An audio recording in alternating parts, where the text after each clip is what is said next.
พอกันบังเอิญเมื่อเด้อที่เมื่อมายังเอาเหี่ยวจังแซวป่าบ้านจำเนียงน้ำเดินน้อยเห็นสุดยอดเลยวะเหี่ยวจำเนื้อแดนที่รักกัน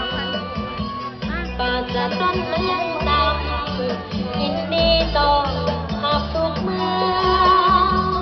อีทองประเพณีสิ่งดีๆยังมีหลายเรื่องไปเที่ยวตำเนื้ออย่าลืมไปแอวสาวมองกับโบงลา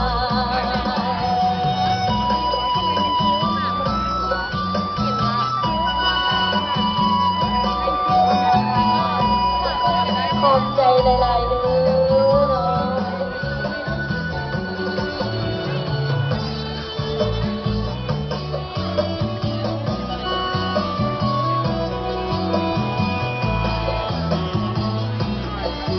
ขอบใจดีเด้อลาบดังเนื้อแทบในเรือทานเห็นมาแค่หัวพันเป็นแดดเหตุที่มันจนเป็นตามนาเขาไก่น้องคอยเปิดเต้นอาหารเดินตาแต่จนเกือบลืมรับปากเขาเหนียวจังแซวมาบ้านสำเนียงตื่นเดินเที่ยวจำเนื้อแดนที่รักกัน